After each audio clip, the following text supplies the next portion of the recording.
Let's take a little trip down memory lane. So you got to think Tyler came in a year after me. You came in with the crew as in Joe Adams, Jarius Wright, Greg Childs, Chris Gregg, DeAnthony Curtis. I mean, you can just keep on going. Dennis Johnson. Was Ronnie Ringo in that class as well? Ringo The year was a year after. behind me. A year behind you.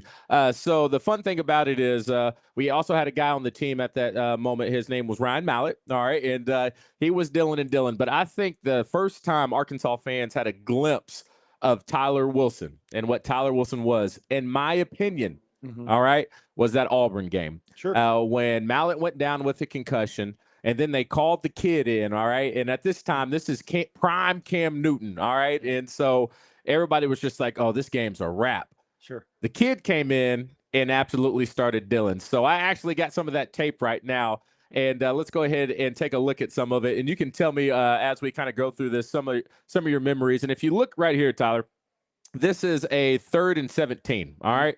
The thing with the Petrino offense, it didn't matter if it was 3rd and 84. All right. We always had a chance to get things up and running. So do you remember this play right here? One of your first big time downs. It's only second quarter. Looks like we've got doubles right set here, so pretty standard. We're trying to. I think we've had an option route, and play wasn't open to the right side. This is really one of the first plays I've had to kind of ad-lib, get outside the pocket, and make a play. Joe Adams had an option route here to the left. I knew I could come back to him, and they're in what I would call just a two deep set here. And so I really wanted to work this to the right and ended up coming back to the left because it wasn't, didn't pan out to the right.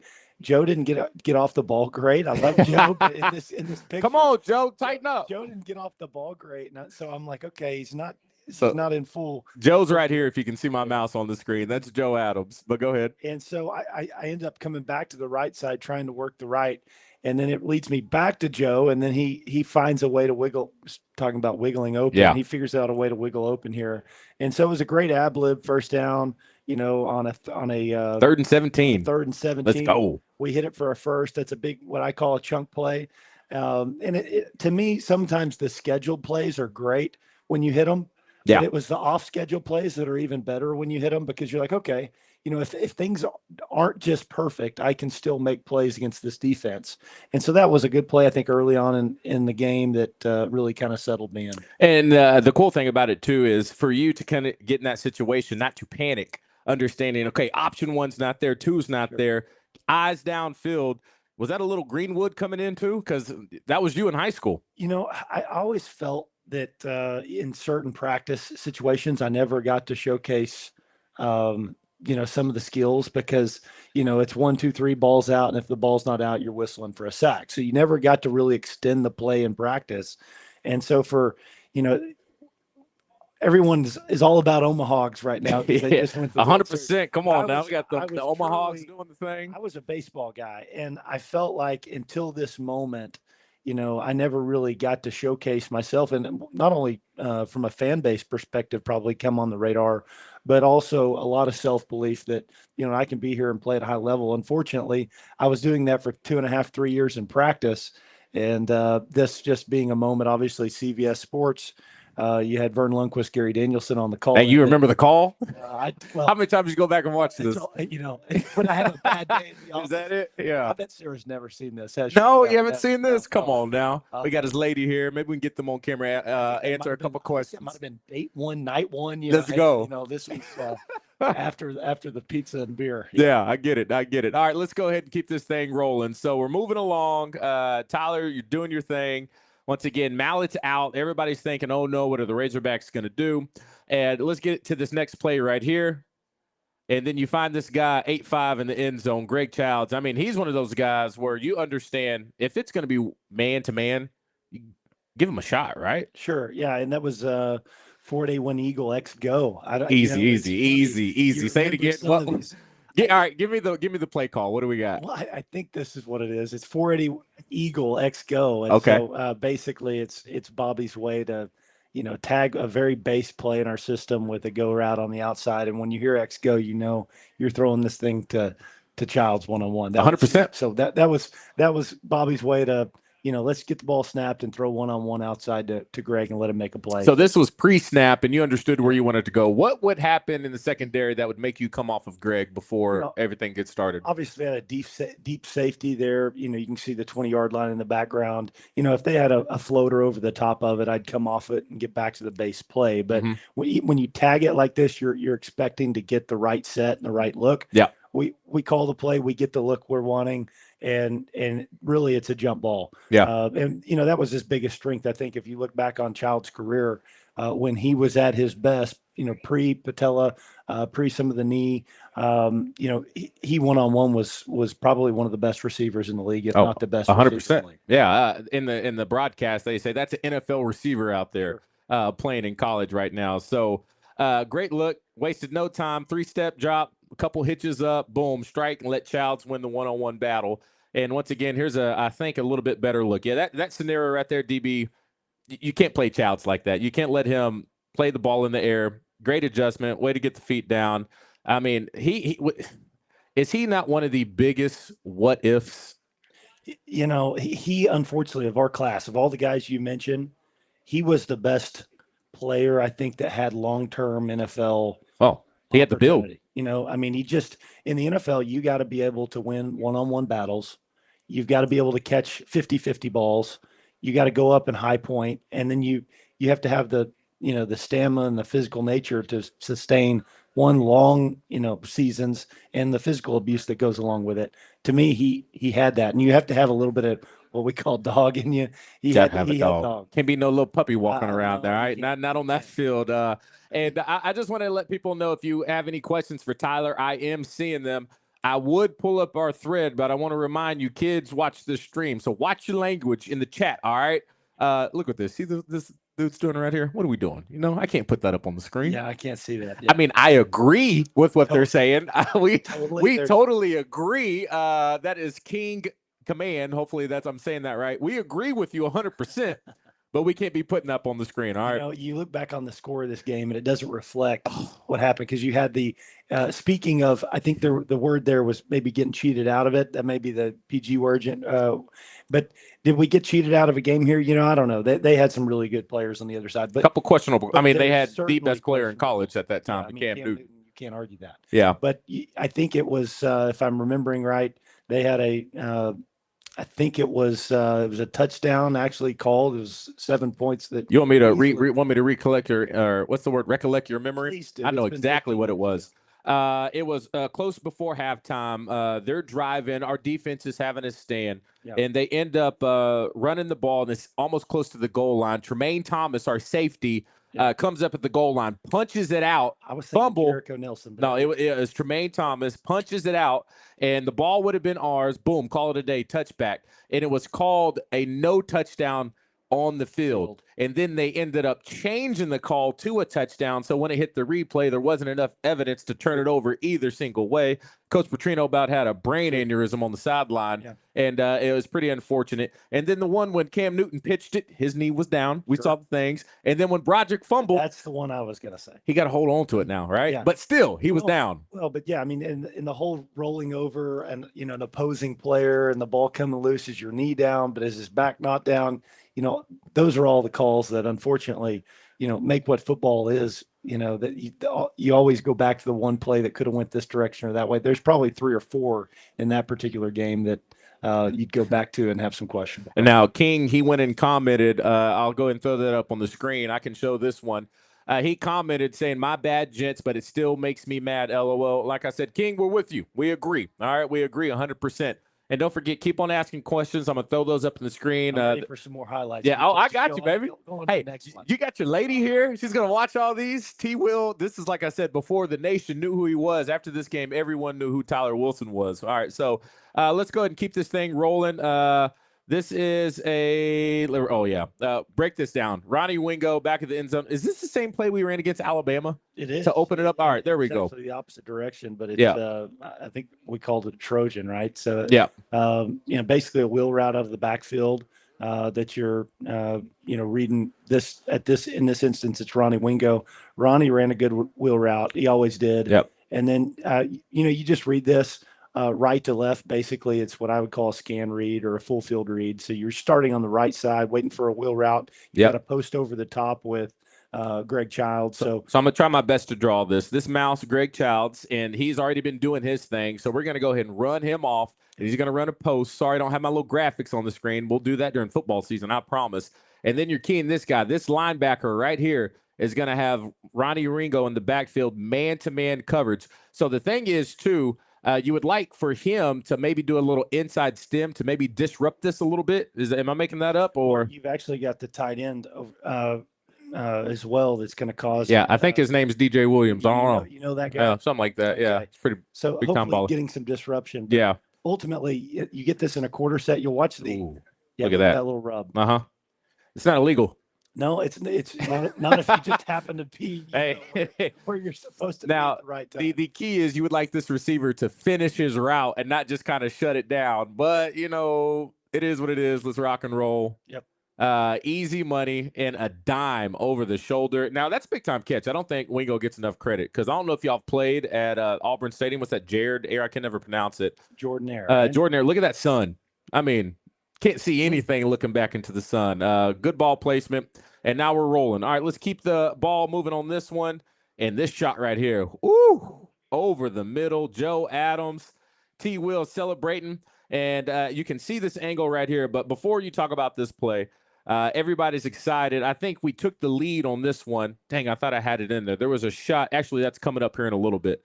So go ahead and talk about this play right here. Formation, what's your read?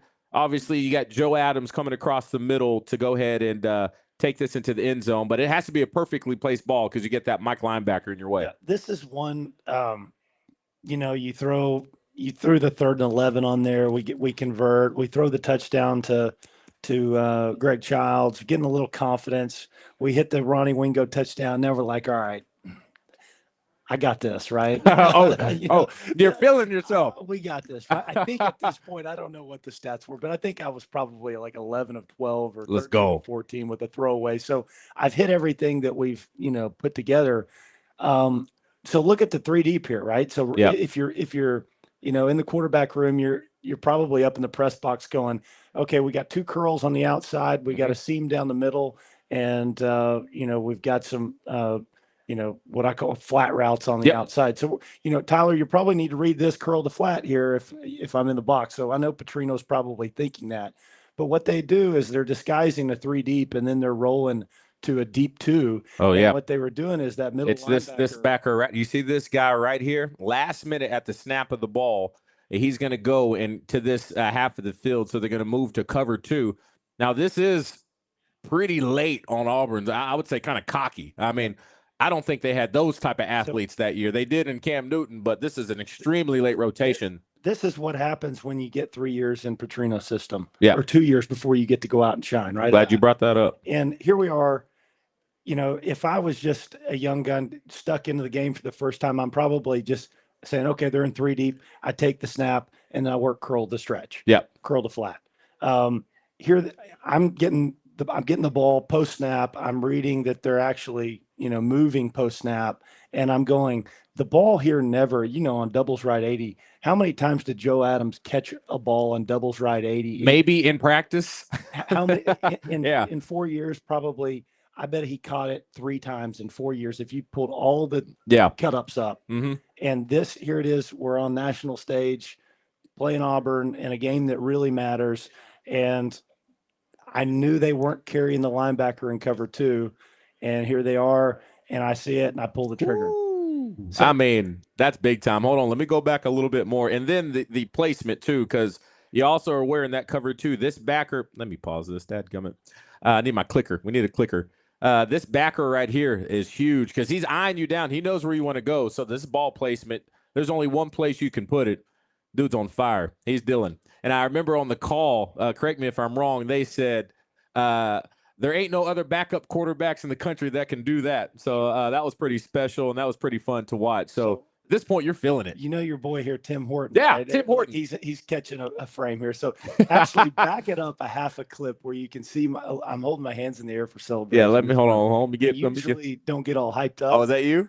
but Is that but a I, horn? Wait. so What are you am I doing? Are getting you doing a horns is up? that a Texas signal? Yeah, what are you That drunk was out there? Lost that your was mind? actually me Come on, man. catching a glimpse at Garrick McGee, and I said those suckers went cover two. You son of Oh, okay. a. All right, okay, yeah. Just throwing up cover two. That's pretty special. Yeah. And we'll talk about Garrick McGee. I need to take notes because there's a whole bunch of questions I want to ask you once we get through this.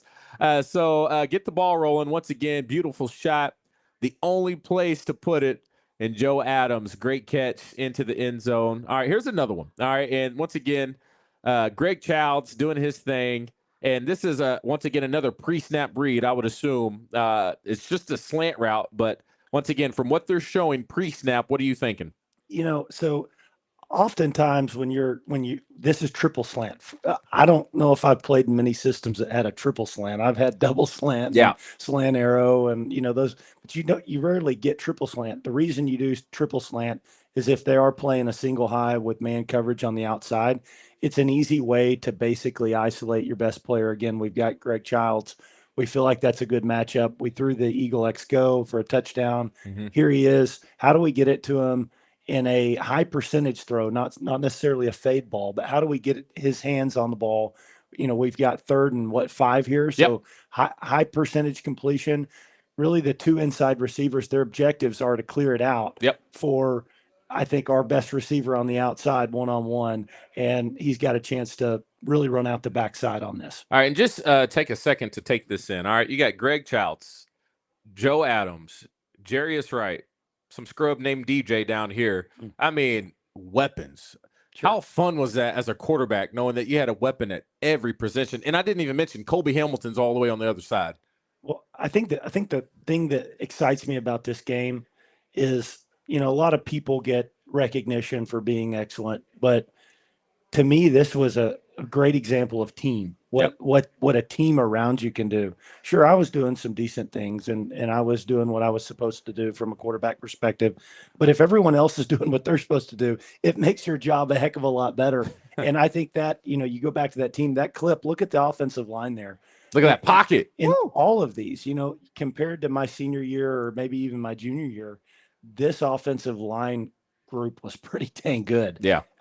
You had time to stand in there with a clean pocket and deliver balls like this, which, I think is valuable to the success of not only me, but for the team. We had a good team that year. All right, let's keep it rolling. Sarah, you liking all this? Yeah, you got your girl over here smiling ear to ear. That is my man. I see him. All right, let's keep it rolling. Obviously, Greg takes this one to the house. If you're a Razorback fan, you remember that one. And Greg, what is this? His 3rd touchdown at this point? And I want to pause right here. All right, talk about this dude. What does it feel knowing you got at that time and still in his career one of the greatest Razorbacks of all time? And at this point, he was in the Heisman watch list in college football. And he's over here. I mean, that relationship, knowing you're looking to the sideline, Ryan Mallett's looking at me and he's my biggest fan. What was that like? In the days of NIL, I don't know if we would, this clip probably comes up, because, I would have been probably in a different position. Baseball probably would have enticed me to be somewhere else. But in this case, I felt like this guy who, I committed to Arkansas. He transferred right after I committed. Again, my class, you mentioned all the guys in my class, but we both had to do some soul searching as to what our careers look like. And in my case, I probably took a back seat for a couple of years and had to learn. But the beauty was I got to learn from someone who had unbelievable skill set, very strong arm. And I think we pushed each other, but he also pushed me every single day in practice. You look at this picture, I think this shows the selflessness of Ryan Mallett in this particular case. This was a game where he was supposed to go up head to head against Cam Newton, and it was supposed to be the Ryan Mallett Cam Newton show. And instead he's seeing me have success in his place where he can't be on the field that time, but he knows how important the game is. Yep. And he's had as big a impact on this game as you can from the sidelines, I think, is probably any player we ever played with. Do you remember any player being on the sideline being as enthusiastic as he was for this game. No, he was a psychopath on Yeah. the sideline. You know Yeah. what I mean? They almost had to not let him back on the sideline because he's Sure. about to run it on the field. You know, he's in concussion protocol. He didn't care. I thought that's just pretty special, so I wanted to pause at that moment. All right, let's go ahead and keep this ball rolling. And this play I want to show because I think this is Tyler Wilson to a T. Now, this isn't a big time touchdown. This is a nice snag by Greg Childs. All right, and he took a shot right there, but this was Tyler Wilson. All right. Take a look as I pause right here. They bring a late blitz. You see this guy with my little mouse. All right. The thing about it is, Tyler can see this guy, and he knows if he throws this ball and steps into this throw, he's going to take a hit on the chin, and it's going to hurt. All right. Look at this. Throws into it, takes a big time hit, but delivers a strike. And look at the window you need to fit it in. That was you. You know what I mean? And the thing about it is, how often did Coach Petrino in practice preach this? Like, take it on the chin, Wilson. Yeah. But a lot of people couldn't do this. What was it about you that made you think, I will put my body on the line? It doesn't matter to get that throw and help my team out. Well, I had sit on the sideline for long enough to realize that, you've got one shot. And I think if anything, Petrino really engraved that you really don't get a leash, no matter how good you are, right? You mess up once, twice, you don't get the third time. I mean, and so, and you might not even get the second time. And so, I knew that, one, I needed to do my job, but two, if I didn't, there'd be someone right behind me that would be replacing me pretty quickly. I look at that. The running back, could have made the decision. Does he let that player go and dump him in the flats? Because really, that's a flat read type of a throw. Yeah. But I knew that we didn't get the running back out there, and so I had to make a throw. And ultimately, this is another great save and a great catch by Greg Childs. Yeah, unreal. All right, so that was a little fun trip down memory lane with my guy Tyler Wilson. So, like I said, I'm not going to have you long. All right, so everybody at home, if this is something you want to be a part of, see this in person, have a chance, talk to Tyler, ask him questions. Actually, right now, if you are here, there's a microphone set up. If you have a question for Tyler, all you have to do is walk up to the mic. We'll put you on the screen. Audio's working this week, and we'll make sure we get that question answered. But let's go ahead and go through a few of these questions right now. And let's transition and talk about the current state of the Arkansas football team. Okay. Our good friends at Oakland right now, right? They got them at 5.5 on the year. That's where they're currently sitting. I asked Jay Wright this question last week. Are we over or under 5.5? We'll talk about that here in a second. But I want to go ahead and pull this up right now. This is from, I don't even know how to pronounce that name. They say, Tyler, do you think there's a certain thing or things that Arkansas quarterbacks in the past 5 years that they have been lacking? Example, ability to read defense, check down too early, winning mentality, etc. Thanks, Tyler. Appreciate the question coming in. It's been a minute since we just had a sure thing. I mean, we'll get to Taylen here in a little bit, but just go past 5 years. What are your thoughts on the quarterback position? I think it's since we've left. I mean, I don't want to call it 5 years. Feels like 15. It's been 15 for 15, me, 14 right? for you. So, let's go back that long. Obviously, you've had Brandon Allen, you had Austin Allen following us. There was some success in those years. Mm-hmm. I think we've had some good quarterback play. I mean, KJ Jefferson gave us some really solid years. Taylen Green, I think you saw the potential out of him last year. There were from a team wise, it's up and down moments, but I think Taylen was the shining spot, if there was a shining spot to last year's success. And I think you go back to Petrino. What is the second year with Petrino mean? This will be the first time we get a chance to see that. I think everybody was like, okay, we're excited we get Bobby Petrino back. We know he can call ball plays. Now he's got to develop a quarterback. The question is, can he develop a quarterback as an assistant coach where he's not maybe creating the game plans every single day or practice plans, which I felt was probably mine and Ryan's biggest, value, is we got to mature and got to learn under the system of which he was scheming practice every day, calling the blitz cards, training the blitz cards. And as a result, I matured greatly as a quarterback under that system. I think you're starting to see all of when you go back on film this year and watch Taylen from last year, you're going to go, Holy cow. We left 14 points, maybe 21 points. I was going to say a about game 28, on 32. the scoreboard. Like you could go back and go wide open. Oh, there was a miss, or we overthrew that. And he was so anytime you've got that on film, there's times where, it looks like the game's really hard and there's Yeah. no way we're going to beat Alabama, or there's no way we're going to beat LSU. You can start believing. I think all of the rest of the people in the room start to believe. All the running backs start to believe. The defensive guys start to believe when they start to pull up on team tape and they're like, we only got beat by 7 points for them last year, but here's 5 plays At least that we could have won by 2 touchdowns. Yeah. And you said if things were different, which I get, a lot of people, we had the same conversation with Felix Jones and Darren McFadden sitting right there on this couch, okay? Yeah. And Felix said, man, if there was a portal on NIL back in the day, I would have been gone, all right? Sure. But we get it. Just because you got 2 guys who are super talented, same thing with you and Mallet. But then I also think, I remember your freshman year coming in, trying to learn that offense for the first time. This. Here in the headlights. 1,000 miles an hour, Sure. okay? But then you sit and you're able to learn it, and the game slows down. And so for Taylen Green's perspective, I think we're going to give him a little time to adjust because it is big time. Sure. Trying to learn that offense, the ins and out. The thing that concerns me, and I asked Jay this last week, okay, now you got a year 2 Taylen Green, but now you got all new receivers who are now learning the offense for the first time. And I don't want to be the one that somebody quotes on, on some sort of column tomorrow morning that says I said this about somebody. But I mean, we're speaking honest. I think we're speaking true on this cast. And I think the objective, if you're a coach, is it's great if the quarterback knows what to do, but everybody around him has to know what to do too. Got to know. And that's back to my comment while we were watching that. We had a great team, which ultimately made me look good in that sequence. But we truly had a great team. That was our best year. If you take over the last 15 or 20 years, the best Arkansas teams, you think 2007 Arkansas Razorbacks, when you go to the obviously go to the SEC championship game, and don't talk about I know, don't talk about but I got it. Then you go on. I think I would say that 2010 team was probably the best cumulative team since the 2007 and probably beyond.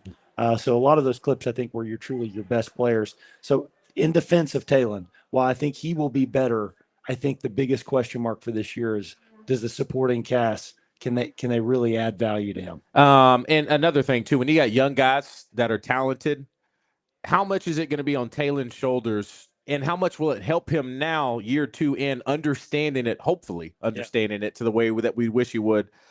When they break the huddle, hey, don't forget, that's 6 yards in that 5.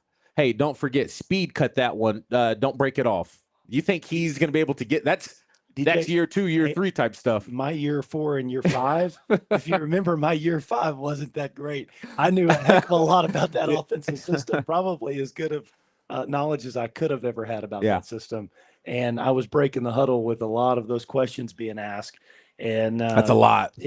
Even though I was in a better spot mentally and probably the best quarterback I was during my career, I didn't have the best year. Yeah. So I know that's not what we wanted to hear, but it's the truth. And like I said, I have a hard time trying to believe that too. When you have a complete new cast, almost a complete new offensive line, it's a little scary. Hey, Aaron Rodgers played for the Jets last year. I don't know if you watched it, but he's a pretty good quarterback. Yeah. But we will say this in Arkansas's defense. I would say almost all the teams in the country are dealing with the exact same thing. Yeah. So it's not just us. So coaching is going to be paramount. All right, here's another question right here. This is from Pooh Bear to Plug. Pooh Bear actually won yesterday's trivia.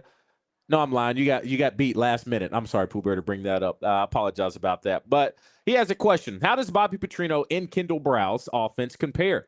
If you could cherry pick elements from each for your ideal playbook, what would you build? Come on, OC Tyler Wilson. Well, let's go back to, first of all, if you asked me this question when we started implementing a 2-back offensive set and had Kiero Small in there, very different offenses, Bobby Petrino and Kendall Browse. Yeah. Now, today's Bobby Petrino and today's Kendall Browse, is there similarities? I think my opinion of what Coach Petrino has done he's evolved as the game's evolved, right? The two back Tom Coughlin, 142 Z Packer days, or that outside zone 39 boss lead. Is that the Bobby Petrino offense that we're getting now? My opinion is no, it's not. We've got some of those because they're just base plays. There's thing, but we're doing things out of, let's go back to the pistol days at Nevada, really, right? Where Coach K. Colin Kaepernick came from. Yeah. We're really implementing a RPO system. And since Ryan and I, the two guys that couldn't run from here to the other side of the place, I think Coach Petrino's made a conscious effort to have a running quarterback. He felt like that was the probably the equalizer. We never could beat Alabama when we were playing, regardless of how good we could throw it. And we needed a quarterback that could really run against man coverage. He got that when he went to Louisville the second go around with Lamar Jackson. Game changed. He changed. So I do think there's some similarities in the question that you ask about Kendall Briles and Bobby Petrino, or Bobby Petrino, what we're calling 2.0. Yeah, 2.0 for sure. I got another question right here. This is from Renee Simmons. Tyler, do you think quarterbacks have it easier than you did when you played? I can answer that question. Easier? I'm still waiting for that NIL, whatever the kickback. They just had the settlement. All right, so there was a $2.4 billion settlement for all collegiate athletes, and it dates back to, you just missed it. Actually, we both missed it. 2015 or 2016. So we don't get any of that kickback. I ChatGPT'd before I got here. I said, how about 2008 through 2012? Nothing. And it says pending. Pending. I think there's still a chance. You're saying there's a chance. Yeah, this thing will be paid out over 10 years, and it's not just for football players. It's for every collegiate athlete. So they have it easier.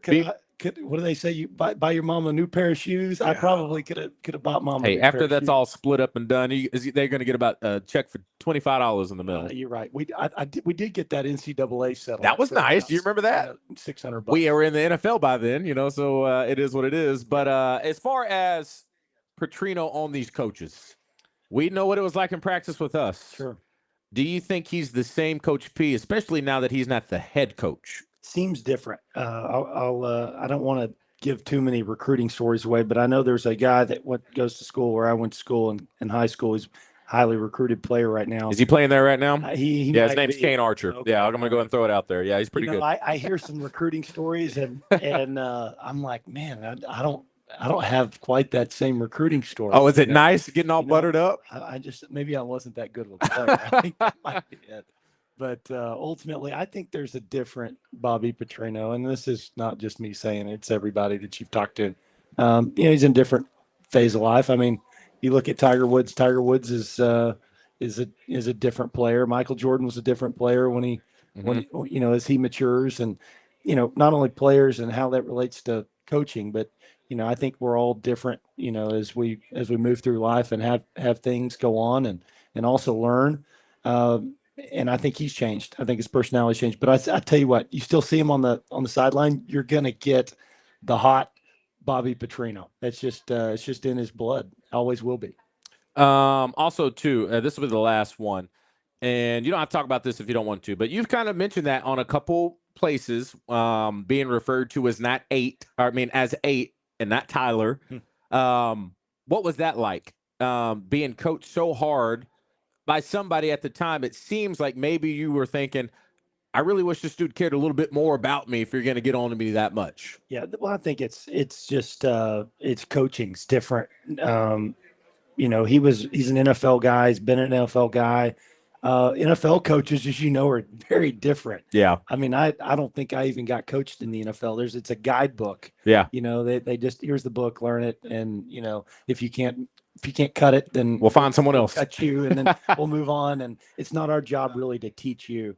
I wouldn't say his vision was that. It was a little more hands-on, but it was very transactional.